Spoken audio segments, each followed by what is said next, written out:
Good morning. Well, this side of the world, as I'm trying to close something on my StreamYard here, and it doesn't want to listen to me, so that's fine. Who cares? Um, Good morning, everyone. We are earlier, and this should be usually the normal time.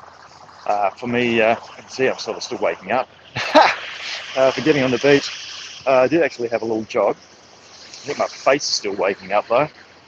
And we're going to be talking about sleep on this Better Tune In. So, I did a talk in the last week at a breakfast and talked about, and the talk is titled Connected. And when it comes to optimal health, you can't treat things in isolation. I discovered that I was fit, but I wasn't healthy about 4 years ago. And so started a new journey of my life and the passion I found in the area of wellness and being part of fixing some things that are broken or setting some things right that needed to be, my fun little word, decrapinated or DBS'd. And what I've learnt out of the three pillars, or what I call the three legs of the health stool, is that one of them is probably more important than all the others. So we're talking about the three legs being eating, moving, and sleeping. Guess which one is the most important? I'm hoping you guessed sleep, because that is the correct answer. Sleep. The time when you do nothing, when you're unconscious. And I know in the Corporate Alchemist project, we have a lot of execs, and for them it's like a hero thing to be able to get by on the least sleep with the most alcohol and, hustle and grind it through, being a hero. Well, it's a great way to get to zero. So let's break down sleep. And this is where the upside is. The biggest upside is in getting your sleep right. So, some people will also think they're a hero by saying, wow, I'm getting like 8-9 hours sleep. Like everything, there's a sweet spot. Same with nutrition, same with exercise, and it is individual, right? And a lot of it's based around circadian rhythms or your chronobiology. And so the timing of when you go to sleep and the timing of when you wake up is different from a lot of other people. And we can categorize this and do it actually pretty easily. And that's through the science study of chronobiology, but using anthropometry, so measuring your human, anthropos, Greek, chronos, Greek. Sorry, I just had to put that plug in for my heritage race.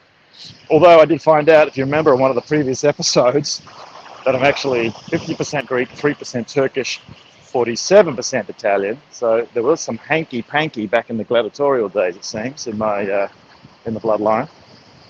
Anyway, I'm digressing. So sleep, the amount is genetically specific, and when you go to sleep, when you wake up, is genetically specific. And if you want to epigenetically, in other words, above your genes, create an environment that gets your cells to be able to optimize, you want to be going to sleep at the right time, getting up at the right time. And it's not about the quantity, it's about the quality. So what do we mean by quality? So you've got to break it down like this. I know there are lots of devices, and a lot of them are bullshit, out there that measure your Rem, your deep, and your light. I got to say, the best device I've come across, and I know it's been also clinically tested, and it's kind of like the de facto for the biohackers, is the Aura Ring, right? That's got to be, so if we're talking this, the Aura Ring's all about recovery, and that's what I'm talking about here is recovery, and you do most of that when you're asleep. So it is the most important out of the eating and the moving, okay? You still need those others because if you don't have them, the stool's going to fall over. But the leg that you want to make sure you get right is sleep. Now, let's break down the numbers for the analytical types out there, of which I'm one. So in measuring, like for me and my health type, because I've done the analysis, as I said, you don't have to get any fluid tests for this. You can actually just measure up using a measuring tape, believe it or not. And if you want to find out how, just message me either on Facebook or LinkedIn, Tommy Gallant, 1L, and I'll send you a link on how to do that. So you need to have around 25 to 30% of deep sleep, and that's when all the detox is happening, right? It's when it's all the cleaning up the factory after a big day at work, and it's the sleep you have in the first half of the evening, the first half of your sleep, I should say. The second half of your sleep is where most of your REM happens. And in fact, most of that happens probably in the last 25% of your sleep. Now, which one of those is more important? You might think it's actually the deep sleep, when you're cleaning out, getting rid of all the toxins out of the brain, and all the fluids coming in, giving your brain a wash. And you're getting the factory ready for the next day, right? Of work and using, doing stuff and creating. No, science says it's actually the REM sleep. Now I've crushed my deep sleep, and I was thinking I'm a bit of a hero for that. The one I've tended to struggle with, and that is a continual hack for me, is my REM, although I'm getting close to cracking it. Here's why. Because with deep, to start off with, if you want to hack that, exercise is important, as is temperature and sleeping. You can get a thing called the chili bed. It'll lower the temperature, but you get your deep sleep when the body temperature drops. And I need to tell one of my clients that because I recently learned that one. I knew about the exercise. And if you're watching this, you know who you are.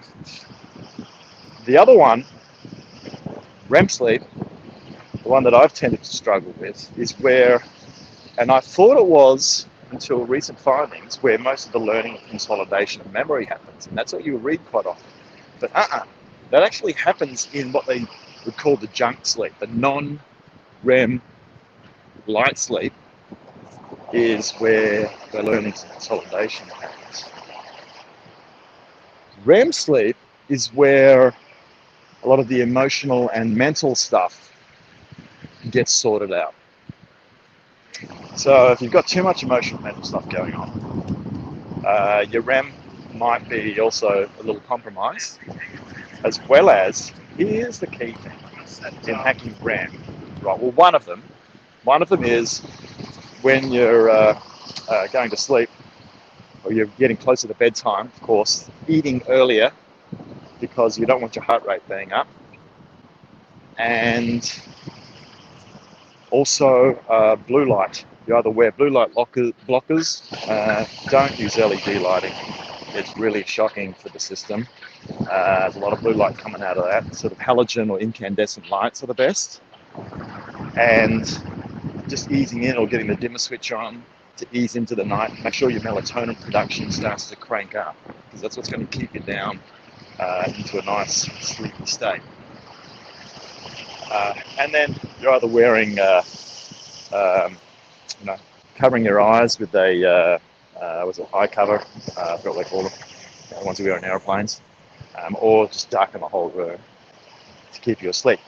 So that last 25% where most of your REM's going to happen, like 70-80% of it, when you've got the dream action happening, that is going to be all about being consistent about the time that you wake up.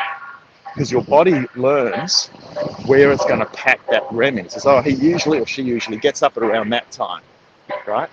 So because we do most of our REM and the last bit of our sleep, we know he's going to be sleeping until that particular time, about this particular period, and so we're packing it in there. Now, if you're getting up early thinking you're a hero, getting into those emails and getting all that stuff done and getting an early start to your day, you could be killing off your REM sleep. Not cool. Because from a mortality point of view, REM is the most important. So it's the one that I focus on to get right. And more so since I've learned this. REM sleep. Getting up at the right time for you chronobiologically. So for me, if I go to sleep by 10, up by 5, I've kind of nailed it, right? So I'm waking up around 5:30. And that makes sure that I get my REM in. But doing that consistently, this is all about consistency, like everything in life. There's a rhythm to life, right? Circadian rhythm. It's so important. People underestimate just how important it is. And, Hippocrates said it's, all these little sins that we do to our, what I call kebab or gyros, because you've got, meat, you've got tzatziki flowing through it, and you've got a wrapper around the thing. So better than a meat soup. I think it's more like a kebab or gyros. Since we're talking about Greeks, let's make it gyros. But that last 25%, you want to get nailed, right? To get the REM right, because there are a lot of mortality studies, and if you want to have the best elixir of life for curing, staving off chronic disease, get your sleep right. And stop creating the challenges in the shit food that you're eating, and make sure that you are putting some healthy tension on your body to keep it producing all the right healthy stem cells, because if you don't use it, you'll lose it in exercise. That's it, guys. I hope you enjoyed this little episode that was content packed on one of the best things you can do for leading a longer, healthy, more optimized, enriched life. This is Tommy Chi, biotech exec. So if you're wanting to learn more, or if you want to get an executive lifestyle assessment, free of charge, go to biotechexec.net. You'll see that here in my name. And do the executive lifestyle assessment. That will ping an email to me once you're complete. And then we can catch up, we can schedule for a mutually convenient time to get together for 20 to 30 minutes and discuss a health optimization strategy for you to live a life of being able to have sustainable peak performance states, getting your body into a state of homeostatic flow, which creates bioharmony. Would you like that? Okay, we'll see you on the next one, guys. Have a great morning, evening, whatever you're doing. Most of all, have a great sleep. Bye.